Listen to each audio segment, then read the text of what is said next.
अपने मन में उस पुरुष की जीवित मूर्ति बनाओ जो तुम ब्रह्मचर्य के मार्ग पर चलकर बनना चाहते हो। तेजस्वी चेहरा, स्थिर और निर्भय आंखें, सुदृढ़ शरीर, अडिग आत्मविश्वास, अपना कार्य, अपनी आय, अपना सम्मान, अपना घर, अपनी दिनचर्या, हर छोटी बात को ऐसे देखो जैसे वह पहले से ही तुम्हारा सत्य हो। जब ऊर्जा बिखरती नहीं तब कल्पना केवल सपना नहीं रहती, वह नियति बन जाती है। वत्स, जो तुम सुनते हो वह भी आहार है। कामुक, दुखी और विचलित करने वाले स्वर मन को खोखला करते हैं। अपने चारों ओर के शब्द, संगीत और ध्वनियों को शुद्ध करो।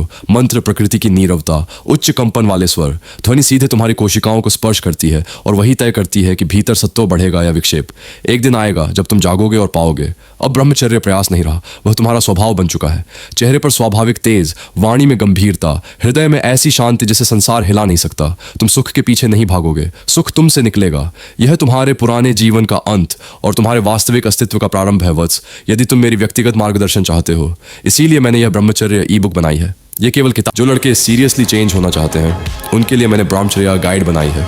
10 साल की रिसर्च, वो सब कुछ जो कहीं नहीं मिलता, एक जगह, 99 रुपये से भी कम।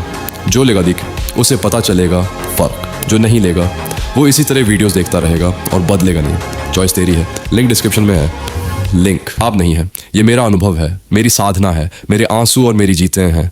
जो प्रश्न तुम मन में छिपाए बैठे हो, जो संघर्ष तुम किसी से कह नहीं पाते, उन सब का उत्तर इसमें है। यदि तुम सच में बदलना चाहते हो तो यह ई बुक तुम्हारे लिए ही बनाई गई है। अब गुरु का नहीं, एक मनुष्य का निवेदन सुनो वत्स। मैं यह कार्य किसी संस्था के सहारे नहीं कर रहा।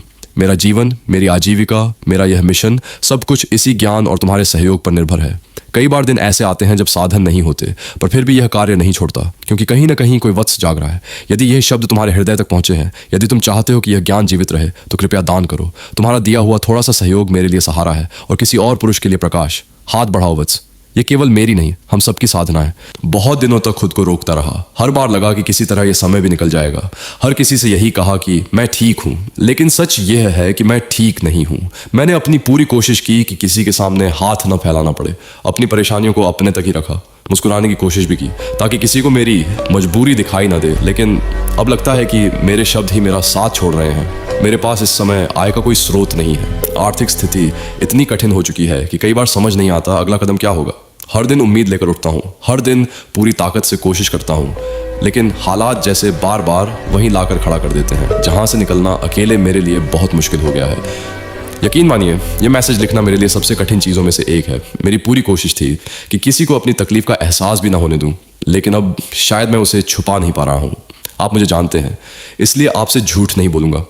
मुझे सच में मदद की ज़रूरत है। अगर आप अपनी क्षमता के अनुसार थोड़ा सा भी सहयोग कर सकें तो शायद यह मेरे लिए सिर्फ आर्थिक मदद नहीं होगी, बल्कि इस कठिन समय में आगे बढ़ते रहने की एक नई हिम्मत भी होगी। और अगर मदद करना संभव न हो तो भी कृपया मेरे लिए प्रार्थना कीजिए कि मैं इस कठिन दौर से निकल सकूं। दिल से धन्यवाद भाई। 1 रुपये का छोटा सा सहयोग भी मेरे लिए बहुत मायने रखता है। आपकी हर छोटी मदद मेरे लिए एक उम्मीद है कि शायद मैं अभी भी इस लड़ाई में अकेला नहीं हूँ।